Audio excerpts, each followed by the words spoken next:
শেষ চোটের ঘ্রাণ লেখিকা নূরজাহান আক্তার আলো অন্তিম পর্বের শেষাংশ।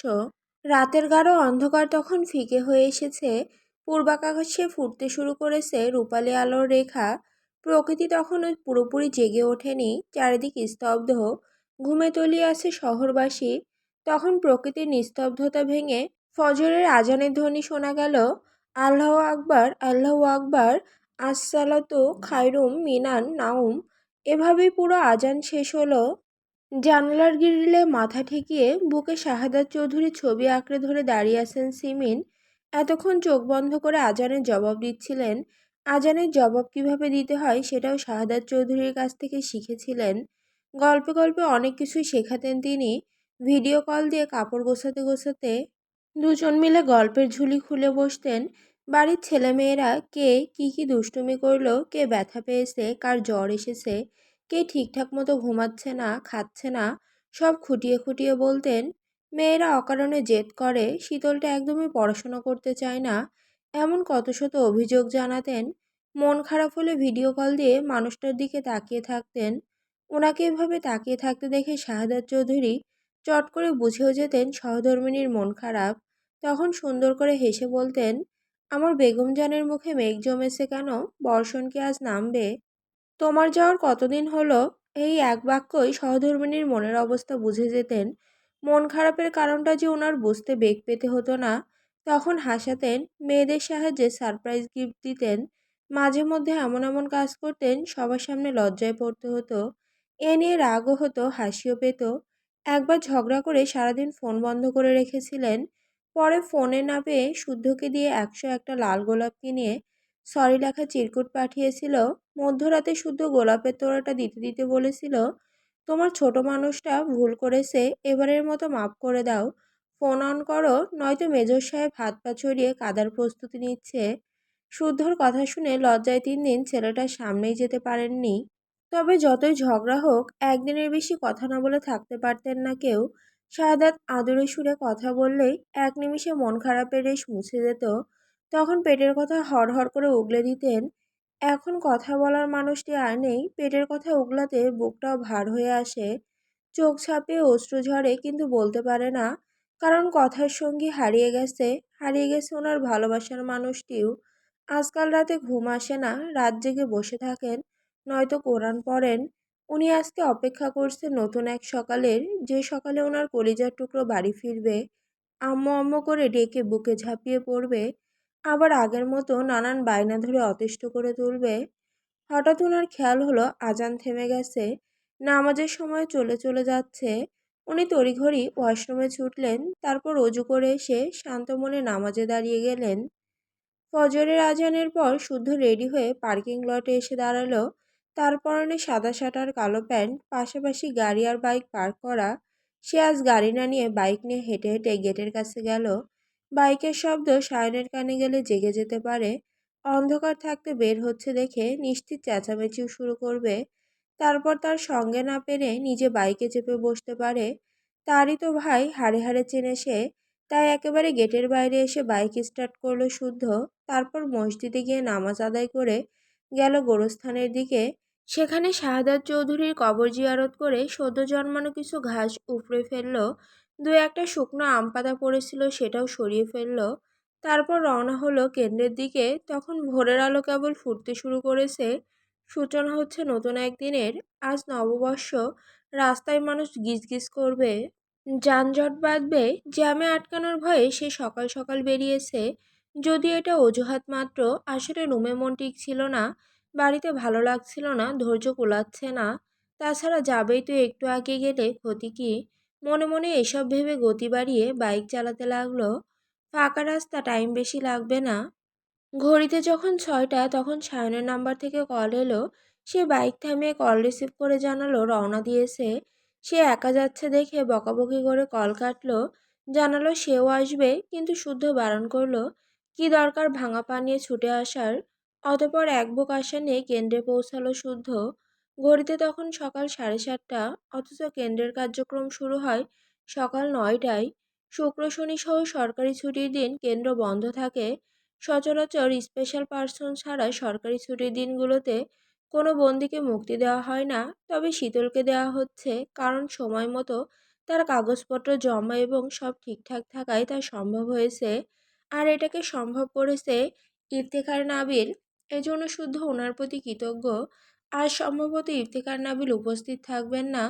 ছুটির দিন হলেও দু একজন অফিসার কেন্দ্রে থাকেন, আর ওনাদের সঙ্গে গতরাতে ইফতেখার নাবিল কথা সেরে রেখেছে, জানিয়েছেন ফর্মালিটিস গতরাতেই সম্পূর্ণ করা হয়েছে।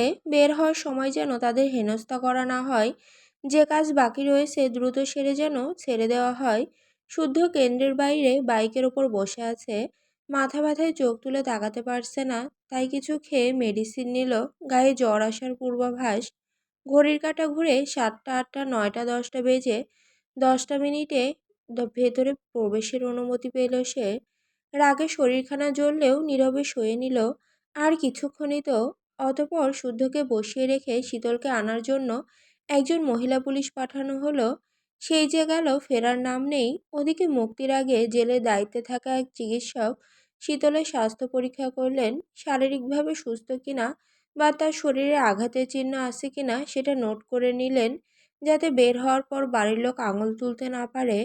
শীতলকে যেদিন গ্রেপ্তার করা হয় সেদিন পরনে ছিল কলেজ ড্রেস, মাথায় সাদা হিজাব থাকলেও কানে গলায় হাতে ছিল বাড়িতে পরা সাধারণ গয়না। একটি প্রাপ্তি স্বীকার রসিদের সাক্ষ্য নিয়ে সেসবও ফেরত দেওয়া হলো। বন্দির পোশাক বদলে শুদ্ধের আনা পোশাক পরতে বলা হলো। সেই সব নিয়ে শীতল নিজেকে পূর্বের সাজে সাজালো। এরপর মহিলা পুলিশের সঙ্গে ধীরে ধীরে অফিস রুমে এসে দাঁড়ালো। তার উপস্থিতি বুঝে শুদ্ধ তাকাতেই দুজনের চোখাচোখি হলো। কেউ দৃষ্টি সরালো না, বরং চোখে চোখ রেখে একে অপরের দিকে তাকিয়ে রইল। দুজনের চোখের কোণে জল জমল, ঠোঁটে ফুটল এক চিলতে প্রাপ্তির হাসি। শীতলের পরনে তার দেওয়া গোলাপি রঙের গোলজামা, সঙ্গে সাদা সালোয়ার আর ওড়না। চুলে লম্বা বেনুনি সামনে এনে রাখা, কানে ছোট স্বর্ণের দুল, গলায় চেন আর হাতের আঙুলে তার দেওয়া রিং। পায়ে একজোড়া ঝুনঝুনি ছাড়া চিকন নূপুর। অবশ্য গোলগাল আদুরে মুখখানা শুকিয়ে গেছে, চোখের নিচে কালি। তবে শুদ্ধর কাছে খুব আদুরে লাগছে। এই তো তার ব্যাঙাচি, এভাবেই তো স্বাস্থ্য তার শীতল। এই সাজ, এই মুখ, এই চাহনি, এই হাসি, সব তার চেনা, খুব আপন। এসবই তো তার ভালো থাকা লুকিয়ে আছে। আগেই ছোট্ট শরীরটাকে বুকে জড়িয়ে নিজে শান্ত হতো, শান্তি পেত। এদিকে সব কাজ শেষ, চূড়ান্ত রেজিস্টারে স্বাক্ষর করে শীতল শুদ্ধের সঙ্গে বেরিয়ে এলো। লোহার গেটের বাইরে এসে মেয়েটা প্রাণ ভরে শ্বাস নিল। মুক্তির স্বাদ অন্যরকম, একটা অন্যরকম আনন্দ। কখনো পাখি পুষবে না সে। বন্দি জীবন ভীষণ কষ্টের, এতটাই কষ্টে যে ভাষায় প্রকাশ করার মতো না। শীতল কোনো কথা না বলে চুপচাপ শুদ্ধর দিকে তাকিয়ে রইল। শুদ্ধ বাইকের উপর বসে শীতলের দিকে তাকালো। এভাবে তাকিয়ে থাকতে দেখে সে কিছু না বললেও। শীতল বলল, আপনার চোখের পাতা ফোলা কেন? কই, কথা লুকাবেন না, কিছু হয়েছে? কেউ কিছু বলেছে? কে কি বলবে সেটাই তো জানতে চাচ্ছি। শুধু শীতলের মুখের দিকে তাকিয়ে রইল। তার ব্যাঙাচি কি চালাক হয়ে গেল নাকি? এত চালাক হলে তো সমস্যা, নিজেকে লুকিয়ে রাখা কষ্ট হয়ে যাবে। তাই খ্যাক করে বলল, কিসব ভুলভাল দেখিস, এজন্যই বেশি বেশি করে মাছ খেতে বলি। আসতে দেরি হলো যে, অপেক্ষা করছিলাম। রাতেও ঘুমাতে পারিনি। কেন পারেননি? শীতল জবাব দিল না, এমন ভাব করছে যেন কিচ্ছুটি জানে না। শুদ্ধ বুঝেও না বোঝার ভান করে এক ভ্রু উঁচু করে প্রশ্ন ছুড়ল, আমার কাছে আসার জন্য এত তাড়া? আমার বয়ে গেছে আপনার কাছে যেতে, বাড়ি যাব তাই। ওহো, আমি ভেবেছিলাম কেউ আমার জন্য ব্যাকুল। কি আর করার, বাড়ি যাওয়া বলে কথা, তাই তো। উবার কল করে দিচ্ছি, উবারে চলে যান। কথা শুনে শীতল তড়িঘড়ি বাইকের পেছনে বসলো। বসাটা বোধহয় একটু জোরেই হয়ে গেছে, দুলে উঠল বাইক।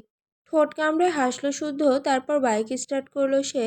বউটাকে একটু জড়িয়ে ধরবে, দারোয়ান এদিকেই ড্যাব ড্যাব করে তাকিয়ে আছে, যেন গরিবের সিনেমা চলছে। বাইকের গতি বাড়াতে পাগলাটে সমীরণ এসে ছুঁয়ে গেল তাদের শরীর।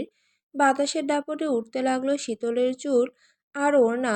শীতল হঠাৎ আলতো করে শুদ্ধের পিঠে গাল ঠেকালো, চোখ বুজে মন ভরে শ্বাস টানতে লাগলো। কতদিন পর সে চোখ বন্ধ করে শুদ্ধের পিঠে মাথা ঠেকিয়ে বসে রইল। আজ পহেলা বৈশাখ, পুরো শহর রঙে রঙে সেজেছে। চারিদিকে মানুষের ভিড়, বেশিরভাগ মানুষের পরনে লাল সাদা রঙের পোশাক। রাস্তার মোড়ে মোড়ে সাউন্ড বক্সে বাজছে নববর্ষের গান। কোথাও ঢাকঢোলের শব্দ। আরেকটু এগোতেই বিশাল বড় মাঠে মেলা বসতে দেখা গেল। কত কিছু নিয়ে বসেছে সেই মেলা, কত জিনিস, কত প্রকারের সব জিনিস। খাবারের দোকানগুলোতেও প্রচুর ভিড়। এখন যা আছে আছে, তবে বিকেলে মেলা আরো জমজমাট হবে। তখন শুদ্ধ বাইকের গতিটা একটু কমিয়ে বলল, নামবি? না, বাড়ি যাব। শরীর খারাপ করছে, শান্তি লাগছে। থমকে গেল শুদ্ধ, মিররের দিকে একবার তাকালো, তারপর পুনরায় বলল, আমি পকেট ফাঁকা করতে প্রস্তুত, বাইক থামাই। বিকেলে আসবো। আলতা চুড়ি আরো কিসব লাগবে না? পরে নেব। কিছু খেতে খেতে যাই। বাড়ি যাব। শুদ্ধ কথা বাড়ালো না, বাইকের গতি বাড়িয়ে দিল। তাতে শীতল আরো শক্ত করে শুদ্ধকে আঁকড়ে ধরল। পিঠে মাথা ঠেকিয়ে চোখ বুজে নিশ্চুপ হয়ে রইল। মানুষটাকে শুয়েও যেন শান্তি। চোখের পানিতে শুদ্ধের শার্টের কিছু অংশ ভিজে গেছে। সেটা অনুভব হতে শুদ্ধ হঠাৎ এক হাত বাড়িয়ে দিল। শীতল সেটা খপ করে ধরল। দেহে প্রাণ থাকাকালীন শুদ্ধ যতভাবে তার দিকে হাত বাড়াবে, সেও ততভাবেই সাড়া দেবে। এভাবে চলতে চলতে বাইকটা পাড়ার মোড় ক্রস করতেই সামনে পড়ল তাদের পারিবারিক কবরস্থান, যেখানে চিরনিদ্রায় ঘুমিয়ে আছেন তার বাবা। শীতল ছটফটিয়ে উঠলে শুদ্ধ বাইক থামালো। মাটিতে ধাপ রাখার আগেই ঝরঝরিয়ে অশ্রু ঝরে গেল। দুজনই নামলো। বাইরে দাঁড়িয়েই শুদ্ধ শাহাদাত চৌধুরীর কবরখানা দেখালো। এটা কেমন মুহূর্ত! সে আছে, পুরো পৃথিবী আছে, বাবার নাম আছে, পরিচয় আছে, অথচ বাবাটাই নেই। সজল অশ্রু ভেজা ঝাপসা দুই চোখে তাকিয়ে করুণ সুরে বিড়বিড় করল, বাবা, ও বাবা, এই দেখো আমি এসেছি। অপর পাশ থেকে সাড়া পেল না। সাড়া দেওয়ার পথ যে চিরতরে বন্ধ হয়ে গেছে। এখানে দাঁড়িয়ে থাকলে কাঁদতেই থাকবে, তাই শুদ্ধ আবার পরে আসবে বলে বাইকে উঠে বসলো। আফসোসে বুক ফেটে গেল শীতলের। বাবা জীবিত থাকলে বুকে ঝাঁপিয়ে পড়তে পারত। মৃত বলে কাছে যেতে পারছে না। মেয়ে বলে সৃষ্টিকর্তা কবর জিয়ারত করার সুযোগও দেননি। তাতে কি জায়নামাজে বসে বাবার জন্য মন খুলে দোয়া করবে? মেয়ের দোয়া নিশ্চয়ই বাবার কাছে পৌঁছে যাবে। তারপর চোখ মুছতে মুছতেই পুনরায় বাইকে উঠে বসলো। আর একটু সামনে এগোতেই চৌধুরী বাড়ির মূল ফটক দেখা গেল। আর একটু এগিয়ে হর্ন বাজাতেই দারোয়ান চাচা গেট খুলে দিলেন। শীতল বাইক থেকে নেমে ওনার সঙ্গে হাসি মুখে কথা বলল। শুদ্ধ ততক্ষণে বাইক থামিয়ে বাগান বরাবর দাঁড়িয়ে আছে। সে কথা শেষ করে শুদ্ধের পাশে দাঁড়াতেই শুদ্ধ বাগানের দিকে হাঁটা ধরল। তা দেখে শীতল বলল, বাগানে ঢুকছেন কেন? রোদ চড়ে গেছে, ভেতরে চলুন। আয়। তাকে ডেকে ছোট্ট কবরখানার পাশে দাঁড়ালো শুদ্ধ। শীতলে গিয়ে তার পাশে দাঁড়ালো। শুদ্ধের দৃষ্টি অনুসরণ করে নিচে তাকিয়ে তড়িৎ গতিতে ঘাড় ঘোরালো শুদ্ধের দিকে। শুদ্ধ সম্মতিসূচক মাথা নাড়াতেই শীতল ধপ করে বসে পড়ল। সে তো ভেবেছিল তার অংশ ড্রেনে ঠাঁই পেয়েছে। ভ্রূণ বলে কেউ দেখেনি, হেলাই ফেলাই কোথায় না কোথায় হারিয়ে গেছে। কিন্তু শুদ্ধ এত যত্ন করে স্থান দিয়েছে দেখে হাসল সে। চোখের পানিতে ঝাপসা দেখছে, তবুও কান্নারা বাদ মানছে না। সে পরম মমতায় মাটির বুকে হাত বুলিয়ে দিল, যেন মাটিকে না নিজের সন্তানের মাথায় বুলিয়ে দিচ্ছে। কান্নায় কণ্ঠস্বর বুঝে এসেছে। সে ঢোক গিলল, বুকটা ফেটে যাচ্ছে, দম আটকে আটকে আসছে। কি বলে ডাকবে, কোন সম্বোধনে মানাবে? নাম দেওয়ার আগেই তো হারিয়ে গেল।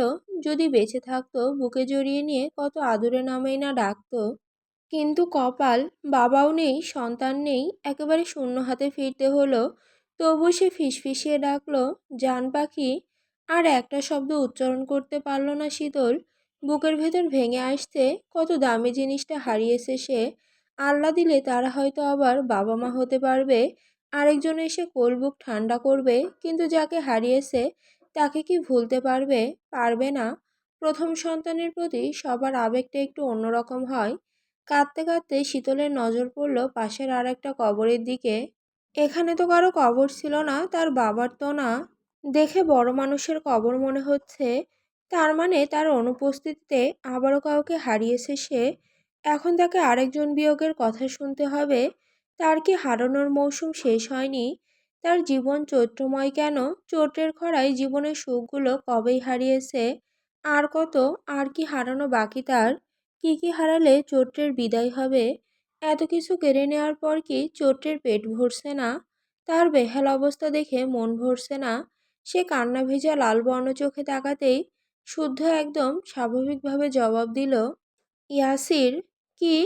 শীতলের চোখে মুখে একরাশ বিস্ময় খেলে গেল।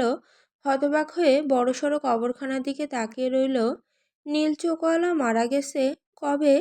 ক্রসফায়ারের আদেশ জারি ছিল তার, তবে কি ক্রসফায়ারে মারা গেছে? সে থেমে থেমে জিজ্ঞাসা করল, ক্রসফায়ার? সুইসাইড? শীতলের বিস্ময়ের মাত্রা দ্বিগুণ বাড়ল। চোখের সামনে ভাসতে লাগলো অপূর্ব সুন্দর একজোড়া নীল চোখ, কানে বাজতে লাগলো বাবুই ডাকটা। বাকহারা হয়ে গেল শীতল। অন্যের জীবন থেকে সুখ ছিনিয়ে নেওয়া ওই মানুষটা সুইসাইড করেছে কেন? অন্যের জীবন নিয়ে খেলতে খেলতে বোর হয়ে গেছে, মুড উঠে গেছে, এজন্য নিজের জীবনটাকেও খেলনা ভেবেছিল নাকি? কেন যেন হাসি পেল তার। হাসতে হাসতে ইয়াসিরের কবরের দিকে তাকিয়ে বলল, আমার জীবনে একটু জায়গা দেয়নি বলে আমার সন্তানের পাশে শুয়ে পড়লেন।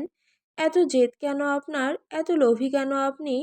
প্রথমে আমার সুখটুকু কেড়ে নিলেন, আমার বান্ধবীকে কেড়ে নিলেন, আমার ভালোবাসার মানুষগুলোর ক্ষতি করলেন। তারপর যখন দেখলেন আমি সন্তান হারিয়ে পাগল প্রায়, তখন আমাকে ভালোবাসার দোহাই নিজেই মরে গেলেন।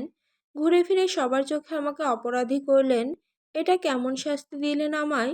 আমাকে ভালোবেসে আপনি মরেছেন, এই অপরাধবোধ থেকে আপনাকে ঘৃণা করব কিভাবে আমি? নাকি এটা ভেবেছেন আমার বাচ্চার পাশে শুয়ে থাকলেই সব পাপ মুছে যাবে, সব ভুলে যাব আমি? এই সুযোগে যত্ন আত্মীয় আদায়ের পায়তারা এঁটেছেন। এত কুচুটিয়া বুদ্ধি পান কোথা থেকে? আমি পারবো না আপনার কবরের যত্ন নিতে, পারবো না। কবরের পাশে গাছ লাগিয়ে কবর গাছের ছায়াতলে রাখতে। কেন রাখবো?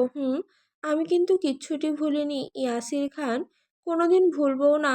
সব সময় সব জায়গায় জোর খাটিয়ে নিজের জায়গা দখল করতে হবে আপনাকে। করবেনই তো, আপনি বরাবরই লোভী, পাপী, বদলোক একটা। এতদিন বেঁচে থাকতে আমার সুখ সহ্য হয়নি, এখন মরে গিয়েও শান্তি দিলেন না। ভিলেন, সারা জীবন ভিলেনই থেকে গেলেন। এ কথা বলে শীতল উঠে দাঁড়ালো। দুই হাতে চোখ মুছে শুদ্ধের হাত আঁকড়ে ধরে যাওয়ার জন্য পা বাড়ালো।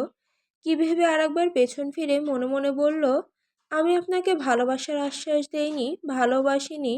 যখন যা করেছেন নিজের ইচ্ছায় করেছেন, তাই চাওয়া না পাওয়ার খেলায় আমাকে টানবেন না।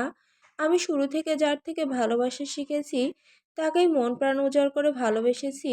এ কথা বলে আর দাঁড়ালো না। শুদ্ধর বাহু আঁকড়ে ধরে সামনে এগোতে লাগলো। শুদ্ধ এতক্ষণ চুপ করে থাকলেও হঠাৎ একটা প্রশ্ন ছুড়ে দিল, যদি প্রশ্ন করি তাকে ভালোবাসলি না কেন? তার তো মেয়ে পাগল করা নীল চোখ ছিল, অবৈধ টাকার পাহাড় ছিল, তোকে নাকি ভীষণ ভালোবেসেছিল। এতই ভালোবাসা বেসেছিল যে না পেয়ে মরেই গেল। আমি তো কখনো এত ভালোবাসতে পারবো না, বিরহে মরে গিয়ে দুনিয়া কাঁপানো প্রেমের ইতিহাস রচনাও করব না। তবে শীতল এবার না চাইতেও হেসে ফেলল। শুদ্ধর বাহুতে মাথা রেখে হাঁটতে হাঁটতে বলল, সমুদ্রের নীল জলের দিকে তাকালে মন জুড়িয়ে যায়, বুকে শান্তি নেমে আসে, কিন্তু যে জল মনকে শান্ত করে তা কিন্তু তৃষ্ণা মেটাতে পারে না, আর লবণাক্ত স্বাদ পান করার যোগ্য না, বরং জোর করে পান করলে নিজেরই ক্ষতি। এ কথা শুনে শুদ্ধ হাঁটা থামিয়ে দিল। শান্ত দৃষ্টিতে তাকিয়ে রইল পাশে দাঁড়ানো শীতলের মুখ পানে, তবে মুখে আর কিছু বলল না। তবে শীতল শিমিনকে ডাকতে ডাকতে দৌড়ে বাড়ির ভেতরে ঢুকে পুনরায় এক ছুটে ফিরে এলো। এভাবে আসায় শুদ্ধের বুকে সজোরে ধাক্কাও খেলো। শুদ্ধ ব্যথা পেয়েছে, সে ধমকে কিছু বলার আগে শীতল তার পেছনে লুকালো। তখন একে একে সায়ন, রুবাব, অর্ক, হাসান, কামরান, স্যান্ডি, আজম বেরিয়ে এলো। সায়নের হাতে ফুলের মালা, সে হাসতে হাসতে মালাটি শুদ্ধের গলায় পরিয়ে দিতেই বাকি সহ একসাথে গাইতে শুরু করলো, সোয়াচন্দন ফুলের মালায় সখীগণে লইয়া আইলা, কৃষ্ণ দিলাই রাধার গলে, বাসর হইল উজালা। গানটি গাইতে গাইতে শুদ্ধ শীতলের চারপাশে ঘুরছে তারা। এদের কাণ্ড থেকে শুদ্ধ বিরক্ত মুখে দাঁড়িয়ে রইল। রোদের মধ্যে দাঁড় করে এসব করার মানে হয়, তাই বিরক্তির সুরে বলল, থামবে তোমরা, পাগল ছাগলের মতো কী সব করছো? শুদ্ধের কথায় থেমে গেল তারা। ধমক খেয়ে একে অপরের দিকে তাকিয়ে মন খারাপ করে ভেতরে চলে গেল। একটু মজা করতে চেয়েছেই না হয়, তাই বলে এভাবে ধমকাবে? তাদের কি মান সম্মান নেই? শুদ্ধ নিজেও ভ্রু কুঁচকে নিল। তার গুণধর ভাই ও বন্ধুরা এত ভদ্র হয়ে গেল, হলে তো ভালোই। সে এবার পেছনে লুকানো শীতলকে বলল, বাড়ি এসেই ছোটাছুটি শুরু হয়ে গেল, হাতে চেলাকাঠ তুলতে হবে। এ কথা বলে শীতলকে নিয়ে ভেতরে ঢুকতে যাবে, তখন আবারও সবটা হাজির। মুখ বাজার করে পথ আটকে দাঁড়িয়ে আছে। এভাবে দাঁড়ালে ঢুকবে কিভাবে? তাদের সরতে বলবে তার আগে আচমকা ঝপাত করে পরপর কয়েক বালতি রঙ্গলা জল এসে পড়লো ওদের গায়ে। এরপর একযোগে শোনা গেল, শুভ নববর্ষ, রঙে রঙে রঙিন হোক তোমাদের জীবন।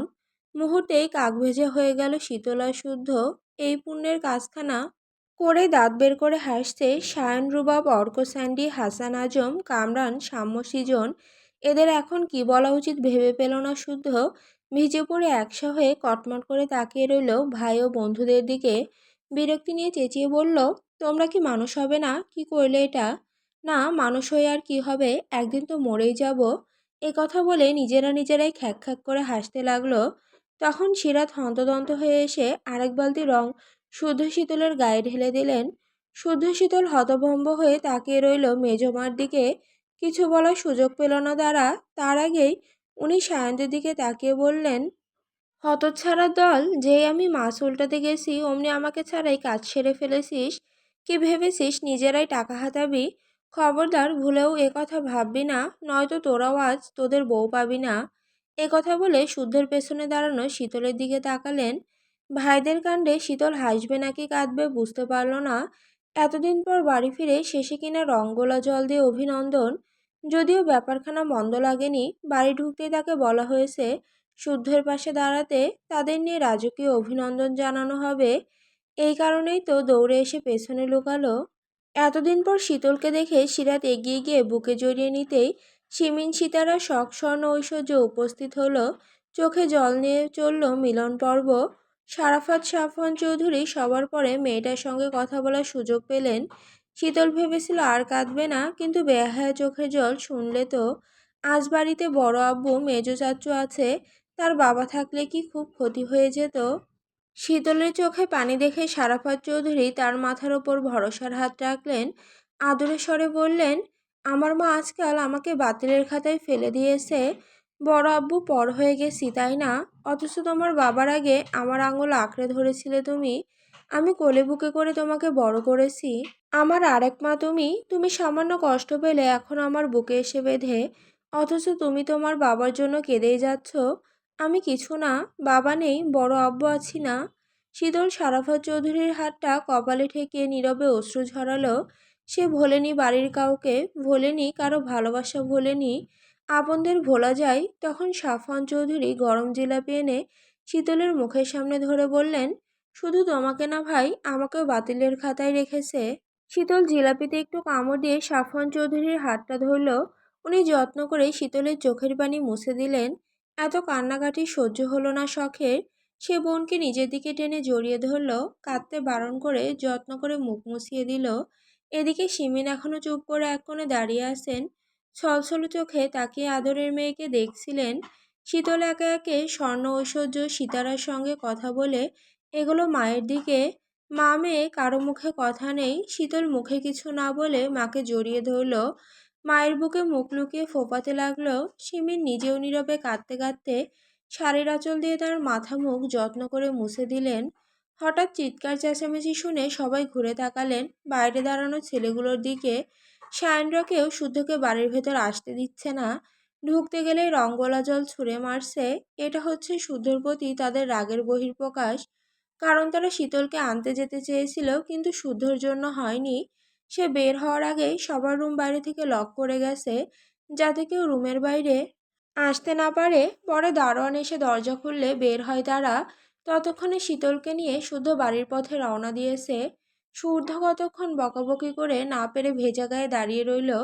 মাথা চুল বেয়ে রঙের পানি গড়িয়ে পড়ছে। পরনে সাদা শার্টের হাল দেখার মতো না। শুদ্ধর অবস্থা দেখে রুবাব তার পক্ষ নিতেই তারও একই অবস্থা করা হলো। এরপর নিজেরা নিজেদেরকে ইচ্ছে মতো রঙে ডুবালো।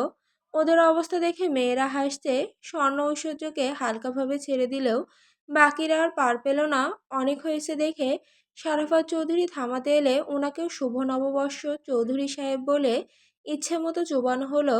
বড় ভাইয়ের হাল দেখে সাফওয়ান চৌধুরী পেছন থেকে কেটে পড়তে গেলে সারাফাত চৌধুরী নিজেই ভাইয়ের পায়ে পানি ছুঁড়ে ভিজিয়ে দিয়ে বললেন, শুভ নববর্ষ। এটা নিয়েও হাসাহাসি চলল কতক্ষণ। অতঃপর সিতারা চৌধুরীর ধমকানিতে সবকটা থামল। ভিজে চুপচুপে হয়ে গেছে সবাই। ভেতরে ঢুকলে বাড়ির হাল বেহাল করে ফেলবে। অগত্যাকেও বাড়িতে না ঢুকে আজকে পুকুরে গোসল করার সিদ্ধান্ত নিল। ছেলেরা একে একে এগোলেও শুদ্ধ দাঁড়িয়েছিল। সে ভেবেছিল সুযোগ বুঝে বাড়িতে ঢুকে পড়বে। পুকুরে গোসল দিলে শরীর চুলকায়, এমনিতেই তার একটু বেশি অ্যালার্জির সমস্যা। কিন্তু শরাফত চৌধুরী সহজে বুঝে নিলেন ছেলের মনের কথা। উনি নিজে ছেলের কাঁধে হাত রেখে ছেলেকে নিয়ে হাঁটতে হাঁটতে বললেন, সুন্দর মুহূর্তগুলো ধরা দিলে দুহাতে লুফে নিতে হয়, যাতে সেগুলো স্মৃতিচারণ করলে এমনি হাসি চলে আসে। আমাদের জীবনটা খুব ছোট্ট, সুখগুলো খুব দামি, এগুলোকে হেলাফেলা করতে নেই। শুধু বাবার দিকে তাকালো। মাঝের কিছুদিন বাবার সঙ্গে তার দূরত্ব সৃষ্টি হয়েছিল, যার জন্য হয়েছিল। সে যখন নেই তখন মান অভিমান রেখেও লাভ নেই। তাই বাবার কথায় সম্মতি দিয়ে পুকুর পাড়ের দিকে গেল। কি এক কথায় অর্ককে খুব পচাচ্ছে সায়ন, তা দেখে শুদ্ধ বলল, রং নিয়ে মাতামাতি, ক্ষততে শুধু ইনফেকশন হোক না, আমিও রেডি। ফিনাইল আর শিরিষ কাগজ দিয়ে ডোলে ড্রেসিং যদি না করিয়েছি। এ কথা শুনে সায়নের হাসি মিলিয়ে গেল। ফাটা বেলুনের মতো মুখখানা চুপসে গেল। খুশির ঠেলায় সেসব মনেই নেই। এবার কি হবে? ততক্ষণে হাসান, কামরান, আজম, স্যান্ডি বুক পানিতে নেমে দাঁড়িয়ে আছে। কথা বলছে নিজেরা নিজেরা। এদিকে সিঁড়ির মাঝখানে দাঁড়িয়ে শুদ্ধ ফিসেল হেসেই যাচ্ছে। সায়নের চুপসানো মুখ দেখে পৈশাসিক আনন্দ হচ্ছে। দুই ছেলের কথা শুনে শারাফত চৌধুরীও হাসলেন। এই নতুন কিছু না, শুদ্ধের কথার পাশে সায়ন বরাবরই আটকে যায়। আজও তাই হচ্ছে দেখে উনি কোনো মতে হাসি আটকে সায়নকে বললেন, এসো আমি রং ধুয়ে দিচ্ছি। বাড়ি গিয়ে স্যাভলন পানিতে আরেকবার শাওয়ার নিয়ে পুরো শরীরে অ্যান্টিসেপটিক ক্রিম লাগিয়ে নিলেই হবে।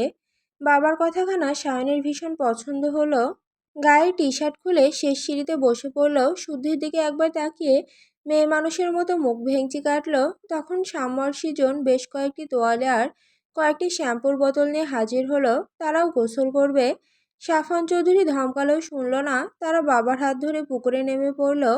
অর্ক তখন সিঁড়িতে বসে পানি নিয়ে রং ধুচ্ছিল। তখন শুদ্ধ এক ধাক্কায় তাকে পুকুরে ফেলে অর্কের জায়গায় আরাম করে বসল।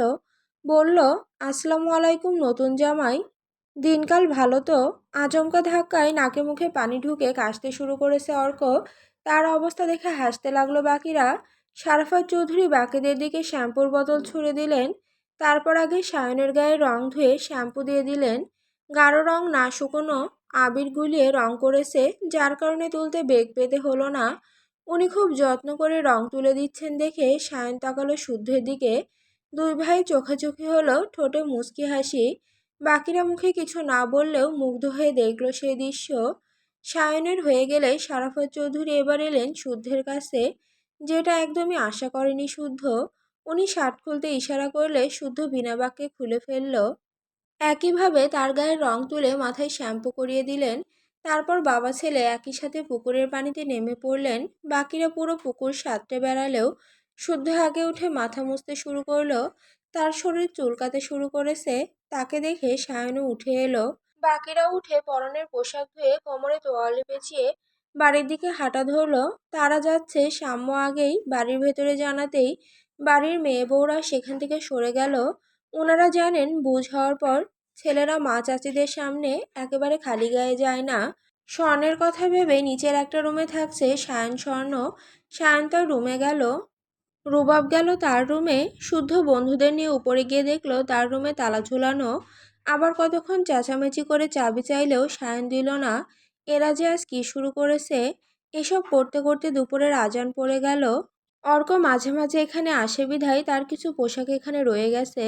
কিন্তু বাকিদের সেই চিন্তা অবশ্য করতে হলো না। গতকাল রাতে বাড়ি ফেরার পথে গাড়িতে থাকা সবাইকে শপিং করে দিয়েছে। সায়ন বাদ যায়নি শুদ্ধর বন্ধুরাও, কারণ তার বোন বাড়ি ফিরছে। শুদ্ধর রুম এখনো তালাবদ্ধ।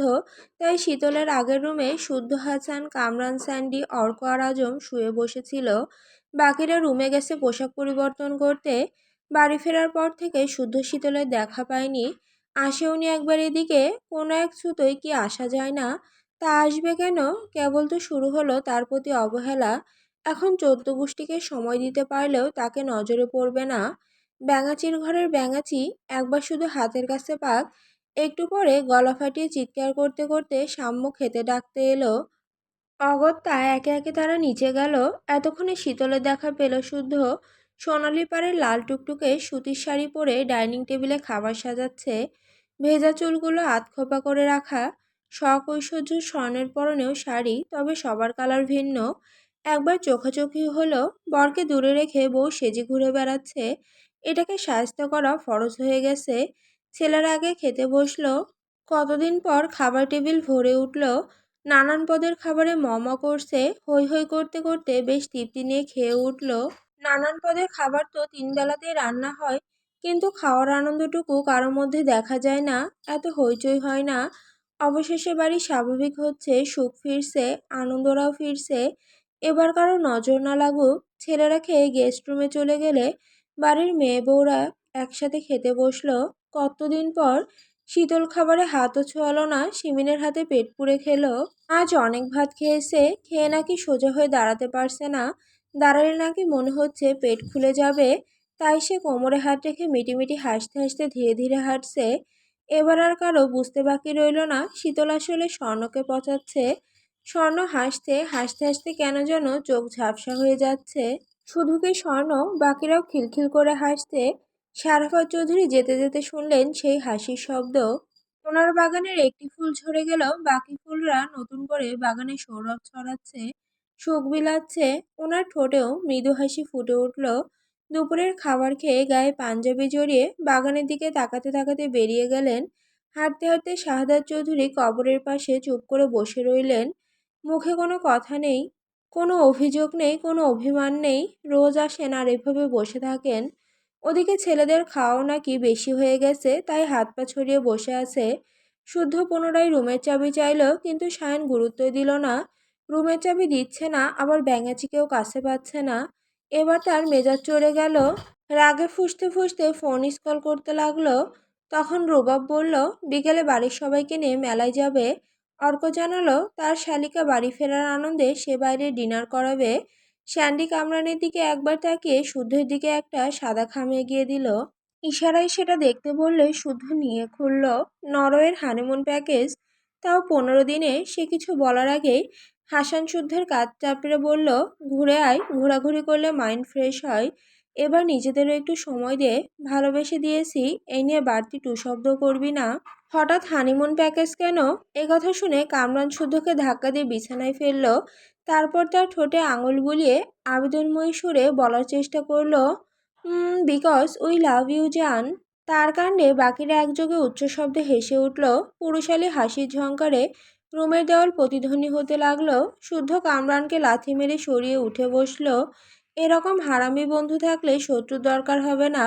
তারপর সে বলল, কিছুদিন বাড়িতে থাকুক, তারপর কোথাও যেতে চাচ্ছিলাম। বুঝি তো বন্ধু, এজন্যই তো 1 সপ্তাহ পরে টিকিট বুক করেছি। বা তোর এত বুদ্ধি হলো কিভাবে? বইয়ের মার্ক রেগুলার খাচ্ছিস নাকি? ওই আর কি। হাসান দীর্ঘশ্বাস ফেলতেই বাকিরা পুনরায় হাসতে লাগলো। এত গল্প কথার মাঝে সায়ন বেরিয়ে এলো। তারপর প্রায় 20 মিনিট পর ফিরে এসে শুদ্ধকে বলল, এই ভাই, শীতল কোথায়? সারা বাড়ি খুঁজেও পেলাম না তো। ছোট আম্মুর রুমে দেখেছো? রুম, ছাদ, বাগান, কোথাও নেই সে। কোথায় গেল মেয়েটা? ওর চল দেখতো একটু। আমি পা নিয়ে জোরে হাঁটতেও পারছি না। ভাইয়া মজা করো না, এসব নিয়ে মজা ভালো লাগে না। মজা না, সত্যি বলছি ভাই। সায়নের মুখ দেখে মনেও হচ্ছে না মজা করছে। তাই শুদ্ধ সহ বাকিরা উঠে দাঁড়িয়েছে। শুদ্ধ দ্রুত পায়ে বেরিয়ে গেলে বাকিরাও যেতে চাইল, কিন্তু সায়ন যেতে দিল না। বরং রুমের দরজা আটকে আরাম করে বিছানায় শুলো। তাকে শুতে দেখে আজম অবাক হয়ে বলল, ভাই আপনি শুইলেন কেন? শীতল আপারে খুঁজতে যাইবেন না? না, যার বউ সে খুঁজুক গা, বউ যার প্যারা তার। এই কথা শুনে বাকিরাও মুখ চাওয়াচাওয়ি করে হেসে ফেলল। সায়ন কুল মানে নিশ্চয়ই কাহিনী আছে। ওদিকে শুদ্ধ ছাদ, বাগান, বাড়ির প্রতিটি আনাচে কানাচে খুঁজে না পেয়ে বড় গেটের কাছে গেল। দারোয়ানকে জিজ্ঞেস করে জানলো বাড়ির কেউ বের হয়নি। তাহলে গেল কোথায়? বাড়ি আসতে না আসতে টেনশন দেওয়া শুরু। চেলা কাঠের মার পড়েনি বহুদিন, গাছে উঠে বসে নাই তো। সে এবার গেল পেয়ারা গাছ তলায়, ভালো করে খুঁজলো, কিন্তু সেখানেও নেই। তবে গেল কোথায়? তার পছন্দের জায়গা বলতে বাগান, ছাদ, নয়তো তার রুম। তার রুম। রুমের কথা মনে পড়তেই সে আর না দাঁড়িয়ে নিজের রুমের দিকে হাঁটা ধরল। দ্রুত সিঁড়ি পেরিয়ে রুমের সামনে গিয়ে দেখে লক খোলা। রুমের মধ্যে ঢুকেও কাউকে পেল না, তবে কিছু ফুল, ফেরি লাইট আর সুগন্ধি ক্যান্ডেল দিয়ে অসম্ভব সুন্দর করে সাজানো রুম। সে রুমে দৃষ্টি বোলাতে হঠাৎ দরজার পেছন থেকে কেউ বলে উঠল, শুভ জন্মদিন আমার শেহজাদা। হঠাৎ চেনা কণ্ঠস্বর শুনে তড়িৎ পেছনে তাকালো শুদ্ধ। তার সামনে শীতল দাঁড়িয়ে আছে, পরনে লাল রঙের শাড়ি, কোমর সমান লম্বা খোলা চুল, চোখে কাজলের টান, আর ঠোঁটে ভুবন ভোলানো মিষ্টি হাসি। হাত কান গলায় লেটেস্ট মডেলের সাধারণ কিছু গয়না, তবে নজর আটকালো তার দেওয়া কোমর বন্ধনীতে। হাতে লাভ শেপের রেড ভেলভেট কেক, রুমের হালকা হলদেটে আলোয় ভীষণই আদুরে দেখাচ্ছে। দীর্ঘ অপেক্ষার পর এমন মোহিনী রূপে দেখছে তাকে। শুদ্ধ অনড় হয়ে তাকিয়ে রইল, দৃষ্টি গাঢ় হলো, কথারা পথ হারালো, বুকের ধুকপুকানি বেড়ে গেল। আচ্ছা, কি সম্বোধনে ডাকলো তাকে? শেহজাদা, আমার শেহজাদা, বা একেবারে রাজকীয় সম্বোধন? এসব কোথা থেকে শিখে এসেছে? হ্যাঁ, আজ 14 এপ্রিল তার শুভ জন্মদিন। বছরের শুরুতেই পৃথিবীতে এসেছিল সে। আর এই দিনটির কথা প্রতিবারই ইচ্ছে করে ভুলে যায়, যাতে প্রিয়জনেরা তাকে মনে করে দেয়। কিন্তু এবার সত্যি ভুলে গিয়েছিল। তাছাড়া কেউ মনে করিয়ে দেয়নি। বিশেষ কাউকে দিয়ে বিশেষভাবে শুভেচ্ছা শোনাবে বলেই কি এত আয়োজন? তাই এসব কার পরিকল্পনা? নিশ্চয়ই সায়নের। শুদ্ধ আর ভাবতে পারল না, দৃষ্টিও সরালো না মাদক চাহনিতে। তাকিয়ে রইল। মনে পড়ে গেল সমুদ্র নিয়ে বাগানে বলা সেই কথাগুলো। তখন একটা কথা দিয়ে অনেক কিছু বুঝিয়েছে শীতল। কি আশ্চর্য তাই না, যে মেয়েটা একদিন ভালোবাসা শেখানোর আবদার করেছিল, মিথ্যে ভালোবাসার দাবি নিয়ে তার সামনে দাঁড়িয়েছিল, আজ সে সত্যিকারের ভালোবাসা বুঝতে শিখেছে, চিনতে শিখেছে, ভালো ও মন্দের তারতম্য ধরতে পেরেছে। তার বিশুদ্ধ পুরুষের খুব গোপনে লুকানো ভালোবাসার নাগাল পেয়েছে। আর আফসোস নেই, এইটুকুই যথেষ্ট। তবে বুকটা ভার হয়ে আছে। তীব্র ছটফটানিতে ভীষণ অস্থির লাগছে। অবুঝ মন বারবার মনে করিয়ে দিচ্ছে, কখন বুকের জ্বালা কমাবি, তাকে একটু বুকে টেনে নিবি না? অনেক তো হয়েছে, এবার ধৈর্যের বাঁধ ভেঙে ফেল। সীমাবদ্ধতা ভুলে যা, মাত্রাকে যাত্রা করে তার মাঝে হারিয়ে যা। কিন্তু ধৈর্যের বাঁধ ভাঙতে চাইলে সকালে বাইক থামিয়ে জড়িয়ে ধরতে পারত, কিন্তু তাতে তার মন ভরত না, বুকের জ্বালা জোড়াতো না, বরং তৃষ্ণা আরও বাড়ত। কিন্তু এখন দগ্ধ বুকে শান্তি নামানো বড্ড প্রয়োজন। শীতলকে এই বেশে এই রূপে দেখে ধৈর্যের বাঁধটুকু নিমিষেই গুড়িয়ে গেল। তাই নিজেকেও সামলানোর চেষ্টা করল না, শুধু শীতলের দিকে তাকিয়ে তার এক হাত বুকের বাঁ পাশে রেখে বলল, এখানে ভীষণ ব্যথা। কথাখানা শুধু বলতেই দেরি, তবে কেক রেখে ছুটে আসতে দেরি হলো না শীতলের। তীরে আছড়ে পড়া উত্তাল ঢেউয়ের মতো সে ঝাঁপিয়ে পড়ল শুদ্ধের প্রশস্ত বুকে। আচমকে এমন ধাক্কায় শুদ্ধ এক কদম পিছিয়ে গেল। পরক্ষণে নিজেকে সামলে দুই হাতের শক্ত বাঁধনে বুকের সঙ্গে মিশিয়ে নিল। এতদিন পর, এত বিনিদ্র রজনীর পর, এত অপেক্ষার পর শীতল প্রিয় পুরুষের বুকে ঠাঁই পেয়ে হাসল না, বরং তার গলা জড়িয়ে ধরে শব্দ করে কেঁদে উঠল। ভীষণ করুণ শোনালো কান্না। সে শুদ্ধের বুকের ভেতর ঢুকে যেতে চাইল, কিন্তু পারল না। তাই আরও শক্ত বাঁধনে শুদ্ধর গলা জড়িয়ে ধরল। তারপর কাঁদতে কাঁদতে বলল, খুব পুড়িয়েছি না, আর দূরে যাব না, আর কষ্ট দেব না, আমি সরি, খুব সরি। শুদ্ধ জবাব দিল না। জবাব দেওয়ার অবস্থায় কি আছে সে? সে শুধু শীতলকে নিজের বুকের সঙ্গে আরও জোরে চেপে ধরল, যেন ওই দুই দেহের মাঝে এক চুল দূরত্বও না থাকে। তবে শুদ্ধ কিছু বলছে না দেখে শীতল পুনরায় ব্যাকুল স্বরে কাঁদতে কাঁদতে বলল, আমার বুকেও ভীষণ ব্যথা, আমারও খুব কষ্ট হয়, আমি আরেকটিবার মা হতে চাই, আমার শূন্যকোল পূর্ণ করতে চাই। কথাটা শেষ হতেই শীতল টের পেল ওর কাঠটা ভিজে যাচ্ছে। ওর কান্না আচমকাই থেমে গেল।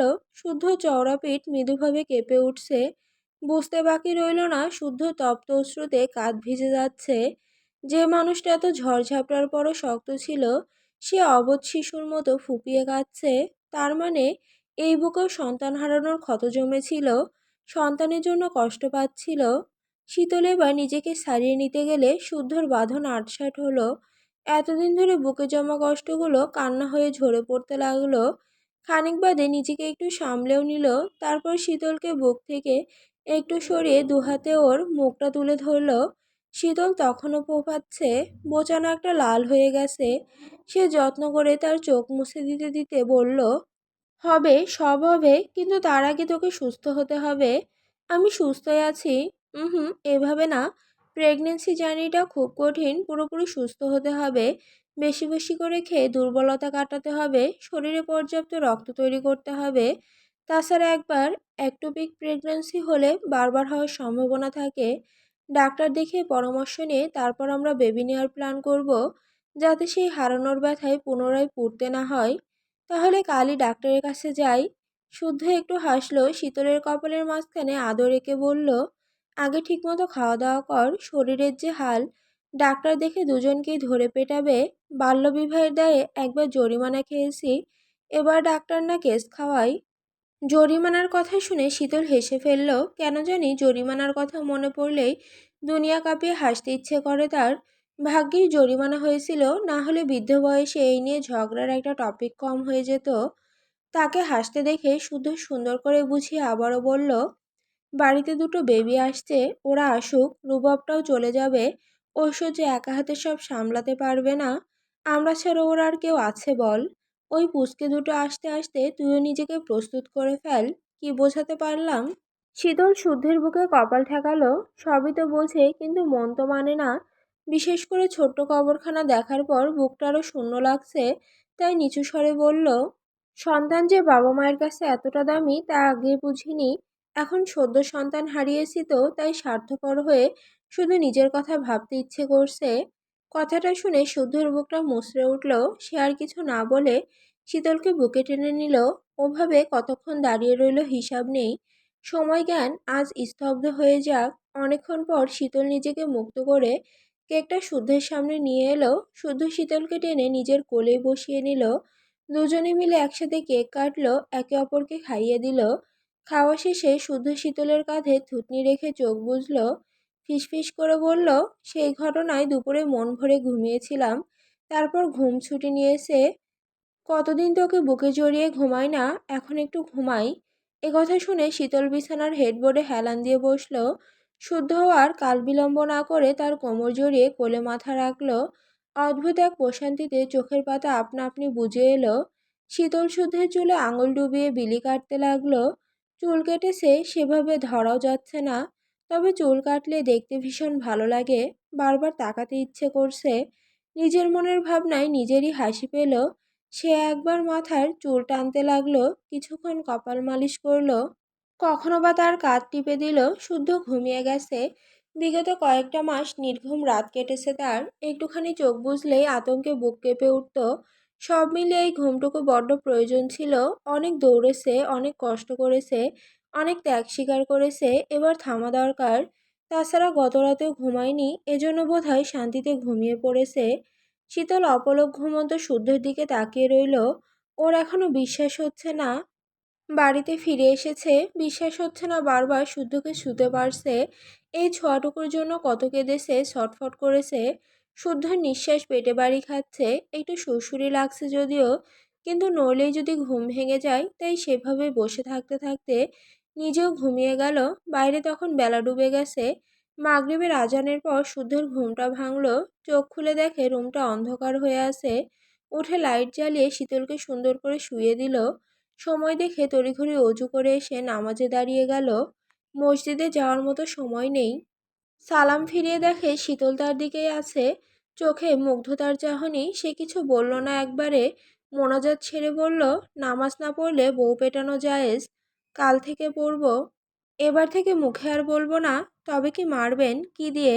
যেটাতে আপনি ঠান্ডা মেহগনি চেলাকাঠ খুব লাগে, লাগার জন্যই মারি। কথা বলে জায়নামাজ গুছাতেই সাম্য এসে দৌড়ে রুমে প্রবেশ করলো। হড়বড় করে বলল, শুদ্ধ ভাই, শায়ন ভাই পড়ে গিয়ে পা মচকে গেছে, জলদি। সাম্য কথা শেষ করার আগেই শুধু রুম থেকে বেরিয়ে গেছে। তার পিছু শীতল আর সাম্য দৌড়ালো। সায়ন সত্যি সত্যি পড়ে গিয়ে ব্যথা পেয়েছে। আজ অনেক ছোটাছুটি করে এমনিতেই পা ব্যথা করছিল, কিন্তু কথা যদি স্বর্ণ বা শুদ্ধ জানে তাকে শুলে চড়াবে, তাই লুকিয়ে পেইন কিলার খাওয়ার জন্য ড্রয়িং রুমে এসেছিল।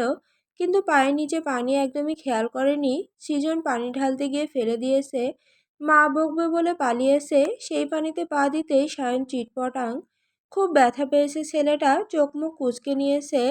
না চাইতেও ঝরঝর করে অশ্রু ঝরে গেছে। শুদ্ধ হেসে টেনে তুলে সোফায় বসালো। পা সোজা করতে পারছে না সায়ন। স্বর্ণ দ্রুত বরফ এনে ডলতে গেলে শুদ্ধ বলল, আমাকে দে। শীতল আরেক টুকরো বরফ নিয়ে ডলতে লাগলো। শুদ্ধ ব্যথা স্থানে বরফ ডলতে গিয়ে খেয়াল করলো ক্ষত স্থানে সেলাই লাল হয়ে আছে, গায়ে প্রচুর জ্বর।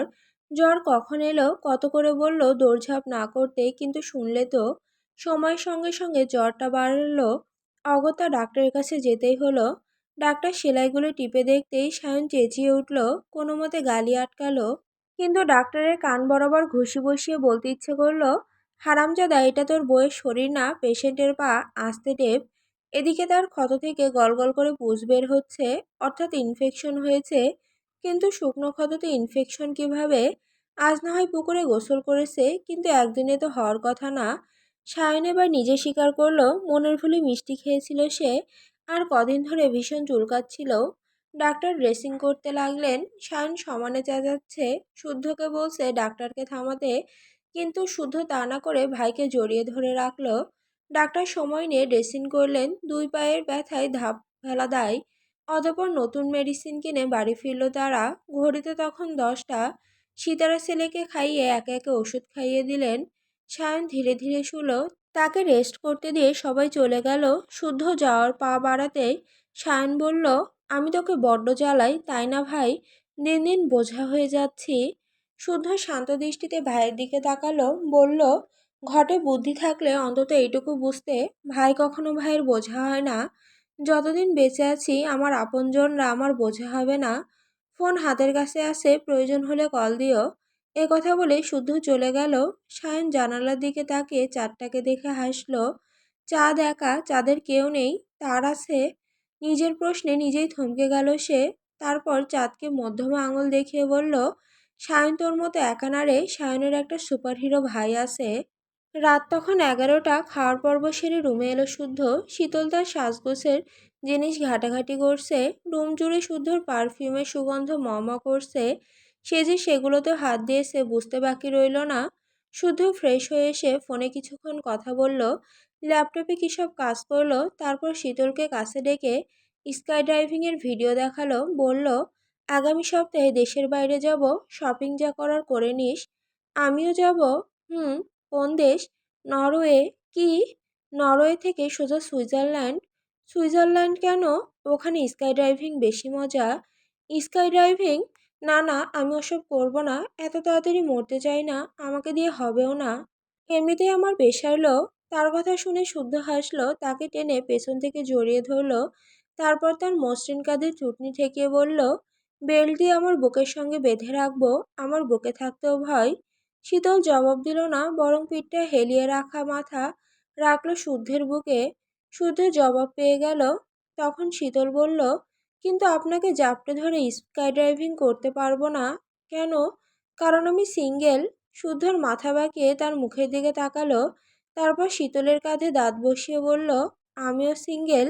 এ কথা বলে দুজন দুজনের দিকে তাকিয়ে হেসে ফেলল। তাদের হাসিতে শুকরাও যেন তালে তালে নৃত্য করতে লাগলো। চারটাও মিটিমিটি হাসলো। ভালোবাসা জিনিসটাই কি অদ্ভুত সুন্দর, তাই না? এত কষ্ট এত দহনের পরও মানুষ ভালোবাসতে চায়, ভালোবাসা খোঁজে। আসলে মানুষ মূলত সুখের কাঙাল। যেখানেই সুখ সেখানেই ছুটে যেতে চায়। অথচ এইটুকু অনেকের ভাগ্যে জোটে না, জীবন সেই সুযোগই দেয় না। চোট্টের খরার মতো পুড়তে পুড়তে যায় তাদের জীবন। যদিও চোট্টের আরেক রূপের সঙ্গে জীবনের অনেক মিল, যেমন চৈত্রের রূপ বদলায়, রং বদলায়। খরার নামে মনে সুখে পোড়ায়। মূলত চৈত্র আসে পুড়িয়ে ছারখার করে শেষ মুহূর্তে সৃষ্টির আশ্বাস দিতে।